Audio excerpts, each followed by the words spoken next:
আসলে এই লোভী মেয়েটা জানতেই পারলো না আমার স্যারের ভিতরে কত বড় প্রতিভা আছে। একটা বিষয় কি জানেন শামীম সাহেব, কারো পেশা দিয়ে মূল্যায়ন করতে হয় না। আজকে যে পিউন, সে কালকে মালিক হওয়ার যোগ্যতা রাখে যদি সে তার কাজকে সম্মান করে যথেষ্ট পরিমাণে পরিশ্রম করতে পারে। আর যারা বিপদের সময় ভালোবাসার মানুষের হাতটা ছেড়ে দেয়, তারা আসলে আর যাই হোক ভালোবাসার মানেটা বোঝে না। আরে বন্যা, তুমি এখানে? অনেকদিন পরে তোমাকে দেখলাম।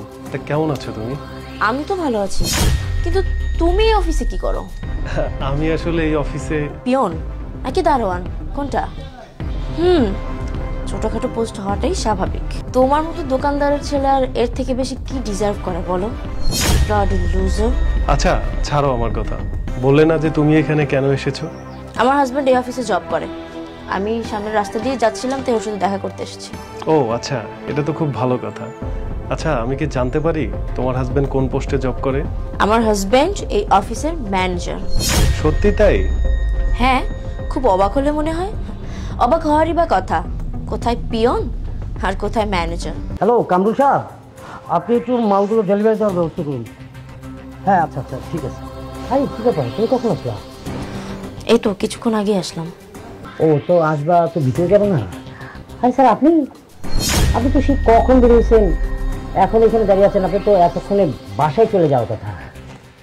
আসলে আমার গাড়িতে একটু প্রবলেম হয়েছে, তাই বাসার গাড়িটা আনতে বলেছি। স্যার, সেই গাড়ি আসতে তো আরো ঘন্টা খানিক লাগবে, সেই জন্য কি এখানে দাঁড়িয়ে থাকবেন? আপনি একটু অফিসে গিয়ে বসলে হতো না? না না ঠিক আছে। তুমি ওনাকে স্যার স্যার বলছো কেন? হ্যাঁ তুমি ঠিকই বলেছো, স্যারকে একদমই স্যার স্যার মনে হয় না। আসলে উনি হচ্ছে একদম সাদা সিধা মানুষ, সাদা মনের মানুষ, একদমই টোটালি আলাদা। সবচেয়ে মজার ব্যাপারটা কি জানো?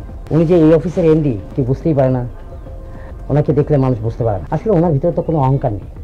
এই যে আমরা কে উপর লেভেলের বস, মানে কর্মকর্তা, কে নিচু, কে দারোয়ান, কে পিএন, এগুলো আসলে সে হিসাব করে না, সবার সাথে মিলেমিশে করে।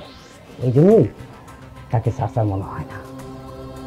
আসলে মানুষের অহংকারই তো পতনের মন, তাই না স্যার? আপনি ভিতরে সেটা না হয়। আপনাকে দেখলে আমার অনেক কিছু শেখার ইচ্ছা জাগে স্যার, বিশ্বাস করেন। আপনাকে যেদিন দেখছি সেদিন থেকে মনে মনে কল্পনা করতাম আমি যদি স্যারের মতন হতে পারতাম। একটা মজার ব্যাপার কি জানবেন না, স্যারের এই ব্যবসাটা অনেক ছোট ছিল, সেই ব্যবসার কারণে তার গার্লফ্রেন্ড তাকে ছেড়ে চলে যায়।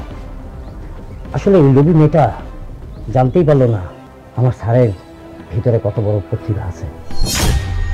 একটা বিষয় কি জানেন শামীম সাহেব, কখনো কারো পেশা দিয়ে মূল্যায়ন করতে হয় না। আজকে যে পিউন, সে কালকে মালিক হওয়ার যোগ্যতা রাখে যদি সে তার কাজকে সম্মান করে যথেষ্ট পরিমাণে পরিশ্রম করতে পারে। আর একটা বিষয় তো জানেনি, পরিশ্রম কখনো বৃথা যায় না। আর যারা বিপদের সময় ভালোবাসার মানুষের হাতটা ছেড়ে দেয়, তারা আসলে আর যাই হোক ভালোবাসার মানেটা বোঝে না।